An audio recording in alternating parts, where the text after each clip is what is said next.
Hello friends, అందరు బాగున్నారా? ఇప్పుడు మనము ద యాక్షన్ బైబిల్ నుంచి ఒక స్టోరీ చూద్దాం. మనము ఇవి ఎపిసోడ్స్గా చూద్దాం. ఇప్పుడు అన్నిటికంటే ఫస్ట్ స్టోరీ ఓల్డ్ టెస్టమెంట్లో the beginning, based on Genesis 1. జెనసిస్లో ఉంటుంది 1 to 2. సో ఫ్రెండ్స్, ఇప్పుడు నేను ఇంగ్లీష్లో చెప్తాను, ఇంకా తెలుగులో కూడా చెప్తాను.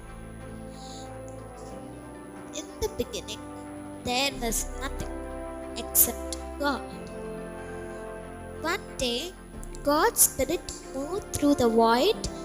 Then God spoke, "Let there be light." So friends, ఇక్కడ ఏమనుందంటే చీకటి ఫుల్గా ఉండే అంట, లైట్ లేదు, ఏం లేదు. అప్పుడు గాడ్ ఇంకా మొత్తం చీకటి. అయితే ఒక రోజు గాడ్ ఇట్లా తిరుగుతూ ఉంటే అప్పుడు దేవుడు ఏమని అన్నాడంటే, వెలుగు ఉండును గాక అన్నాడంట. లెట్ దట్ బి లైట్ అంటే డే 1 అది చేశాడంట. సెకండ్ డే ఏం చేశాడో ఇక్కడ చూసాం. So day 2, then God separated the waters of the north side into the moisture and clouds of the sky above and the waves of the seas and oceans below. God named the sky heavens. ఇక్కడ ఏమనంటే దేవుడు వాటర్ని ఇంకా స్కైని separate చేశాడు. అయితే వాటర్ని Cs, ocean అని దేవుడు చెప్పింది. ఇంకా స్కైని హెవెన్స్ అని దేవుడు పేరు పెట్టిందంట. అయితే డే 3 ఏమైందో చూసేద్దాం. Day 3, God name the lower waters the sea. వాటర్ని సీ అని ఏం చేశాడంట. He gather the water of the sea exposing dry ground. He name the dry land earth. On this land he made grass and flowers and trees. He made them with seeds so they could grow more grass and flowers and trees. The fruitful earth was a place of beauty. అయితే దాన్ని see అన్నారు కదా. సీస్ని మొత్తం gather చేసి ఒక dry ల్యాండ్ని దేవుడు తయారు చేయడం జరిగింది. అయితే ఆ డ్రై ల్యాండ్కి ఎర్త్ అని దేవుడు పేరు పెట్టాడంట. ఏమని? ఎర్త్ అని పేరు పెట్టాడంట ఫ్రెండ్స్. సో ఇంకా అది గ్రాస్ తయారు చేసిండ్రు, ట్రీస్ తయారు చేసిండ్రు, అది కూడా సీడ్స్ తోటే తయారు చేసిండ్రు. ఎందుకంటే అవి ఇంకా పెరుగుతూ ఉంటాయి. అది ఎంత బ్యూటిఫుల్గా ఉన్నాయంట. డే 4లో ఏమైందో చూసేద్దాం friends. Then God fashion the sun, the moon and the stars to light the earth and he set them in the heavens to mark the days, seasons and years. So ఇక్కడ ఏమన్నంటే God fourth day రోజు sun, moon, స్టార్స్ని తయారు చేసిందంట. ఇంకా డేస్ని సీజన్స్ని ఇంకా years. అయితే 5th day God said, "Let the water be filled with living creatures and the seas and rivers swarmed with whales and fishes." God said, "Let birds fly through the sky," and the open sky above the earth was filled with every kind of flying bird. Be fruitful and fill the earth. God said as he blessed the living creatures of the sea and sky. ఇక్కడ దేవుడు వాటర్లో animals, ఇంకా land పైన animals, ఇంకా స్కైలో birds, animals అన్నిటినీ ఇక్కడ animals. Day 5లో animals తయారు చేస్తుంట. Day 6, then God said, "Let the earth began 4th living creature, and God made all kinds of animals, wild ones, tame ones, even those that crawl on the ground." ఇక్కడ ఈ పారాలో ఏమనుందంటే, అప్పుడు God let the earth bring 4th living creature అన్నమాట. అంటే ఇంకా అన్నీ మంచిగా start చేసినట్టు live చేయడం. తర్వాత అయితే ఏమైందంటే అన్నీ మంచిగా ఆడుకుంటున్నారంట. Then God created the first man, Adam, and the first woman, Eve. అప్పుడు దేవుడు ఆదాంని ఇంకా ఈవ్ని క్రియేట్ చేస్తున్నట్ట. ఫస్ట్ ఆదాంని క్రియేట్ చేసి దాని తర్వాత ఈవ్ని క్రియేట్ చేస్తున్నట్ట. They were the greatest of all God's creations, because he made them in his own image to be a reflection of what he is like. God made Adam and Eve with souls that would live forever, and he planned for people forever, and he planned for and live in harmony with every living thing on earth. ఆదాంని ఇంకా ఇది దేవుడు అన్నిటికంటే స్పెషల్గా ఆయన face లాగా తయారు చేసిండు. అంటే మంచి హ్యూమన్ కదా, అన్నిటికంటే ప్రెషియస్గా తయారు చేయడం ఇక్కడ జరిగింది. అయితే అన్నీ మంచిగా ఆడుకుంటున్నాయి. డే 7th ఏం చేశాడంటే దేవుడు, it was his rest day, and on the 7th day God rested. దేవుడు కొంచెం రెస్ట్ తీసుకున్నాడంట. నెక్స్ట్ ఏం జరిగింది? God shows Adam and Eve the beauty and the fruitfulness of the garden they lived in. He told them, you may eat from every tree except one, the tree of knowledge of good and evil. If you eat from that tree, you will die. ఇక్కడ ఏమని జరిగిందంటే దేవుడు అన్ని చెట్లను చూపిస్తూ ఉన్నాడంట. ఈ అన్ని చెట్లలో తినొచ్చు, కానీ ఒక్క చెట్టు తినొచ్చు. ఆ చెట్టు పేరు, ఆ చెట్టు నాలెడ్జ్, గుడ్, ఇంకా బ్యాడ్ స్పిరిట్, ఈవిల్ తోటి ఉంది. అది మీ ఆ చెట్టు నుంచి ఒకవేళ మీరు ఫ్రూట్ తెంపుకొని తిన్నారనుకో మీరు చనిపోతారు అని. అయితే నెక్స్ట్ ఏమైందంటే everything except the fruit from the tree of knowledge of good and evil, yes that is the forbidden. ఆ ట్రీ పేరు ఫార్బిడెన్. అయితే ఆదాంకి ఏమని చెప్పిందంటే, ఇదే కదా ఆ చెట్టు అంటే, అవును తినొద్దు అంటే, but Eve wanders and one day she goes to the forest and gazes at the forbidden tree or fruit. అయితే ఇక్కడ ఏమనుందంటే ఈ ఒకరోజు దాని దగ్గరికి వెళ్ళిందంట. దేని దగ్గరికి? ఆ ట్రీ దగ్గరికి వెళ్తే ఆ ఫ్రూట్ని చూస్తుందంట. ఆ ఫ్రూట్ని చూస్తే అప్పుడు వచ్చేసిందంట సాటన్ ఒక స్నేక్ రూపంలో వచ్చిందంట. Satan the form of a scripted tempts Eve. అది ఈని టెంప్ట్ చేయడానికి ఇక్కడికి వచ్చిందంట. I you sure God said not to eat this fruit said the evil. అంటే దేవుడు చెప్పాడా నీకు ఈ ఫ్రూట్ తినొద్దని? Oh yes, if we even touch it we will die అని అంట. మేము టచ్ చేసినా కానీ కూడా మేము చనిపోతాం అని చెప్పాడంట. అయితే oh you won't die if you touch it, see, and if you eat it you will be wise just like God. అంటే ఆ ఫ్రూట్ని కూడా టచ్ చేయొద్దు దేవుడు చెప్పాడు, లేకపోతే మేము చనిపోతాం అని దేవుడు చెప్పాడంట. అయితే ఏమైందంటే దాన్ని టచ్ చేసిందంట. చూడు, నువ్వు చనిపోలేదు, నువ్వు అది తింటే దేవుడి కంటే వైజ్ అవుతావు, దేవుడిలాగా వైజ్ అవుతావు, అంటే మంచిగా ఉంటావు. You are right, and if this fruit will make me wise, surely there is no harm in taking just one bite. అంటే ఇవేమన్నదంటే అది తీసుకొని పక్కా నేను తింటాను, ముట్టుకుంటే ఏం కావట్లేదు కదా, నేను తింటాను, అదేం హార్మ్ చేయదు, ఒక్క బైట్ తీసుకుంటే అంటే ఇవి తీసుకొని తిన్నదంట. తీసుకొని ఆడమ్ ఇట్ టేస్ట్ డిలీషియస్ అంటే ఆదాంకి ఇచ్చినట్ట. ఆదాం కూడా తిన్నాడంట. అయితే and it will make you wise అన్నమాట, నేను వైస్ చేస్తున్నాను. But for the forbidden fruit has far different effects than the scripture promised. Suddenly Adam and Eve realize that they have disobeyed God. Their innocence is taken away as well. We are not wise, we are naked. అంటే మనం wise అస్సలు కాలేదు, మనం naked అయినాం. అంటే నీ self నువ్వు Adam told cover your self with this leaves, we must hide. అంటే ఈ లీవ్స్ తోటి నీ సెల్ఫ్ నువ్వు కవర్ చేసుకో, మనం దాక్కున్నామంటే in the stillness of the garden God comes to Adam and Eve. How did you know that you were naked? Have you eaten the fruit I told you not to eat? అంటే ఎవరు చెప్పాడంట. అంటే మీకు ఎట్లా తెలిసింది మీరు నేకైందని మీరు నేను తినొద్దన్న ఫ్రూట్ తిన్నారా అని దేవుడు అడిగితే ఈవేమన్నదంటే ద స్క్రిప్ట్ యూ క్రియేటెడ్ ట్రిక్డ్ మీ అన్నదంట. అంటే ఆ స్నేక్ ఏదైతే నువ్వు క్రియేట్ చేసినావో అది నన్ను ట్రిక్ చేసింది, అంటే నన్ను మోసగించింది. అంటే I only ate because the woman you gave me handed it to me. Adam ఏమన్నాడంటే ఈవే నాకు ఇచ్చింది ఆ ఫ్రూట్ తినమని. అంటే because you disobeyed me you must leave this beautiful garden, from now you will have to work hard to survive. God makes clothes for Adam and Eve out of animal skin and send them away.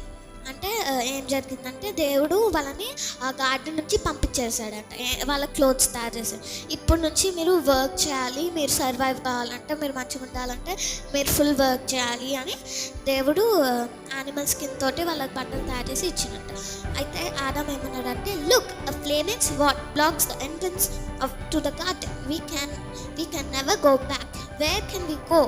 What can be do అని ఇవ్వన్నదంట. ఆదాం ఏమన్నాడంటే angels వచ్చి ఒక స్వాడ్ తోటి black చేసేసినట్ట వే. ఇంకా ఆదాం ఏమన్నాడంటే మనం ఇంకెప్పటికీ వెనకాలకి వెళ్ళలేము అని చెప్తే ఈమెమన్నదంటే ఇప్పుడు మనం ఎక్కడికి వెళ్ళాలి, ఏం చేయాలి అంటే ఇంకా వాళ్ళు ఎర్త్ పైకి వచ్చి ఏం జరుగుతుందో చూద్దాం ఫ్రెండ్స్.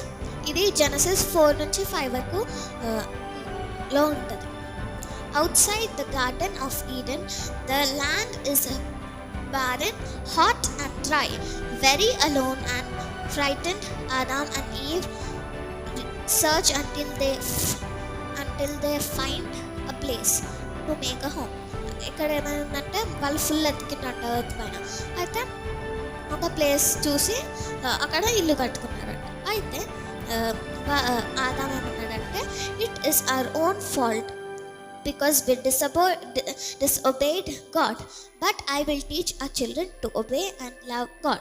ఏమన్నాడంటే నేనైతే మన చిల్డ్రన్కి మనమైతే తప్పు చేసినాం, వాళ్ళు కూడా అట్లా తప్పు చేయొద్దు అని వాళ్ళకి మంచిగా నేర్పియాలి అంటే వాళ్ళు మంచిగా ఇల్లు కట్టుకున్నారు, కష్టపడుతూ ఉన్నారంట. అయితే so Adam teachers the Sons Cain and Abel about God. ఇక్కడ వాళ్ళు ఆదాంకి 2 పిల్లలు పుట్టినంట. ఫస్ట్ ఆయన పేరు కేన్, ఇంకా సెకండ్ ఆయన పేరు ఏబెల్. అయితే ఫస్ట్ ఆయన పేరు కైన్ అండ్ సెకండ్ ఆయన పేరు ఏబెల్. అయితే ఇక్కడ ఏమైందంటే God made the earth and everything we have అని ఆదాం వాళ్ళ పిల్లలకి చెప్తున్నాయంట. అయితే అంటే ఏంటంటే దేవుడు మనకి ఇవన్నీ ఇచ్చిండు. అంటే ఏబెల్ ఏమన్నాడంటే God even gave me a little lamb, అంటే దేవుడు నాకు ఈ చిన్న గొర్రెని కూడా ఇచ్చిందంటే షీప్స్ ఆర్ డమ్ అని వాళ్ళ కేన్ అన్నాడంట. అంటే షీప్స్ డమ్ అని వాళ్ళ అన్నాడంట. How can I thank God అని ఏబెల్ వాళ్ళ డాడీని అడిగిందంట. When you're older Abel, you can give God the best of your flock. He told us we should make sacrifices to show our thankfulness. ఇక్కడ ఏమైందంటే Abel నేను దేవుడికి ఎట్లా thanks చెప్పాలి అంటే ఆదాం ఏమన్నాడంటే నువ్వు ఎప్పుడైతే పెద్దగా అవుతావో అప్పుడు నీ ఫ్లాక్ నుంచి మంచి షీప్ని గొర్రె పిల్లని దేవుడికి సాక్రిఫైస్ చేస్తే అది థ్యాంక్ఫుల్నెస్ చూపించినట్టు అర్థమవుతుంది అని ఆదాము ఏబెల్కి చెప్పిందంట. అయితే ఏమైందంటే as the boys grow to the manhood Abel plans for the day when he can give thank offering to God, but Cain thinks only of his crops. అయితే ఏమైందంటే ఏబెల్ ఇంకా కేన్ పెద్దగా అయిందంట. ఏబెల్ ఇంకా కేన్ పెద్దగా అయితే ఏం జరిగిందంటే ఏబెల్ దేవుడికి ఒక ల్యాంబ్ని ఇద్దామనుకున్నాడంట. అయితే కేన్ ఆయన క్రాప్స్ గురించి అంటే ఆయన పొలం గురించి ఆలోచిస్తూ ఉన్నాడంట. అయితే కేన్ ఏబెల్ని ఇవ్వడం చూసి ఏమన్నాడంటే if Abel gives God a sacrifice I will have to offer him too అంటాడంట. అంటే ఏంటంటే నేను ఏ ఏబుల్ ఇప్పుడు ఇస్తున్నాడు కదా, నేను కూడా ఇవ్వాలి అని ఏబుల్ ఒకటి హార్ట్ఫుల్గా ఇచ్చిందంట, మంచిది. అయితే కేన్ ఏం చేసిండు, సగమే ఇచ్చిందంట, కొంచెమే, మొత్తం హార్ట్ తోటి ఏం చేయలేదంట. ఆయన చేస్తున్నాడు కదా, నేను కూడా చేస్తాను అన్నట్టు ఇచ్చిందంట. God please with Abel's gift but Cain granted spirit displace God, displaces the God. అంటే ఇక్కడ ఏమైందంటే ఏబుల్ మంచిగా ఇచ్చిండు, మొత్తం ఇచ్చిండు, దేవుడు వింటాడు ఏబుల్ ప్రే. ఇంకా కేన్ చూసేసరికి గాడ్ విన్నాడు, కానీ ఆయన హార్ట్ఫుల్గా చేయలేదు. సో ఆయనది ఏబుల్కి ఏమో మంచి ఫైర్ వస్తుంది, కానీ కేన్కి కొంచెం ఫైర్ కూడా రాలేదు. Why should God be happy with Abel and not with me, it's not fire అన్నాడంట. ఎవరు? కేన్, ఏబుల్ సారీ కేన్ అన్నాడంట. ఏమన్నాడంటే ఎందుకు దేవుడు కేందే ఏబుల్దే ఆలకిస్తున్నాడు, ఎందుకు నాది ఆలకేయట్లేదు, ఇది కరెక్ట్ కాదు అని ఏబుల్ కేన్ అన్నాడంట. అయితే as long as able is around he will always be the favorite of God. God told me I could choose to have power over my sin. ఇక్కడ కేన్ మాట్లాడుతున్నాడంట. ఏబుల్ ఎప్పుడైతే ఎంతకాలం అయితే able ఉంటాడో అంతకాలం దేవుడికి favourite అవుతాడు. గాడ్ టోల్ మీ, దేవుడు ఏమన్నాడంటే నాకంటే choose to have power over my sin, అంటే నాకంటే పవర్ ఒక మంచి సెన్స్ని థింక్ అంటే పిచ్చి పిచ్చి చేయొద్దు, పిచ్చి పిచ్చి చేయొద్దు, నీ సిన్ కంటే నీ పవర్, దేవుడిలో పవర్ ఎక్కువ ఉండాలి అని చెప్పినట్ట. అయితే ఏమైందంటే but I rather choose not to have a brother, నేను అది చూస్ చేసుకొని ఇప్పుడు, కానీ ఒక బ్రదర్ లేదు దాన్ని చూస్ చేసుకుంటా అని రాంగ్ చూస్ చేసుకొని కేన్ని చంపేస్తాడంట. అయితే Cain gives in to his jealous and kills his brother. అయితే గట్టిగా తీసుకొని వాళ్ళ బ్రదర్ని కొడతాడంట, బ్రదర్ చనిపోతాడు. Now I just need to pretend I don't know anything about Abel's death. Abel death గురించి నాకు ఏం తెలియనట్టు ఇప్పుడు నేను యాక్ట్ చేయాలి అంటే, బట్ గాడ్ కాల్స్ కేన్, దేవుడు కేన్ని పిలుస్తాడు. Cain, where is your brother అంటే మీ తమ్ముడు ఎక్కడ అంటే, ఐ డోంట్ నో అని షివర్ అవుతూ అంటాడు.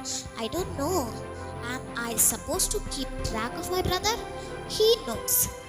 అంటే ఏమైందంటే ఇక్కడ కేన్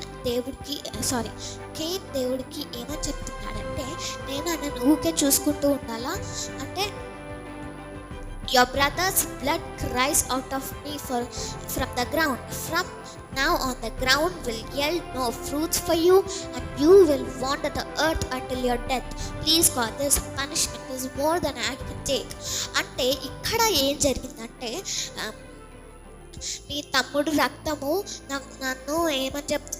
నన్ను మొరపెడుతుంది, ఏమనంటే మా అన్నని ఏం చేయొద్దు అని నన్ను మొరపెడుతుంది అని చెప్తే, అదే గ్రౌండ్ నువ్వు తవ్వుతూ ఉంటే నీకు ఒక ఫ్రూట్ దొరకదు, నువ్వు చనిపోయేంత వరకు నువ్వు బాధపడుతూనే ఉండాలి, నువ్వు కష్టపడుతూనే ఉండాలి అంటే, అయితే కేన్ కూడా చనిపోతాడు. అయితే ఏమైందంటే God sentences is carry out. Cain feels to the land called Nod.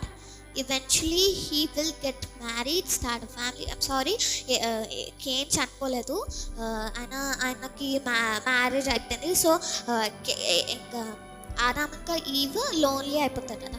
అయితే ఈవ్ ఏమన్నదంటే, what Eve told is our house is so empty now Adam, will we always be alone like this? We brought this tragedy on ourselves, so did Cain, but God has been good to us. Let's ask him to help us now. In time, God gives Adam and Eve a third son. We'll call him Seth and we'll teach him to obey God. అయితే so friends, ఇక్కడ ఏమైందంటే వాళ్ళ house lonely ఉందంటే ఈవ్ ఏమని చెప్తుందంటే, మన house ఎంప్టీగా ఉంది, ఏం లేదు. ఈ కేన్ కూడా చాలా పెద్ద తప్పు చేస్తాడు, ఆయన మ్యారేజ్ అయిపోయి వెళ్ళిపోయింది కూడా, ఆయన ఇంకా కష్టపడుతున్నాడు. ఇంకా ఇప్పుడు మనము దేవుడిని అడుగుతాం ఏమైనా సొల్యూషన్ కోసం అంటే, అప్పుడు దేవుడు థర్డ్ ఆయనని ఒకసారి ఇచ్చినట్ట. అయితే వీల్ కాల్ హిమ్ సేత్, ఆయన పేరు సేత్ అని పెట్టారట. we'll teach him to obey God the way Abel did. ఎట్లయితే ఏబుల్ ఒబే చేసిందో దేవుడికి, మనం కూడా అట్లానే సేత్కి నేర్పుదాం దేవుని ఒబే చేయడానికి. అంటే Seth learns to obey God. 2 of his descendants are enough who walked with God, and Methuselah, who died in the age of 1969, the oldest person who ever lived. ఇక్కడ సేత్కి కూడా పిల్లలు పుట్టిండు, మంచిగా దేవుని ఒబే చేసిండు. ఇంకా and Methuselah who died at the age of 969. అబ్బాయి పేరు మెథ్యూసెలా, ఎవరైతే 969 years బతికినట్ట. The oldest person who have ever lived అంట. అంటే ఏంటంటే అందరిలో ఎక్కువ కాలం ఎవరు లివ్ చేశారు అనుకో, ఆయన పేరు మెథ్యూసెలా. బాయ్ ఫ్రెండ్స్, ఈ రోజుటి episode 1. Bye friends, see you later. Friends, next ఎపిసోడ్కి మళ్ళీ కలుద్దాం. బాయ్.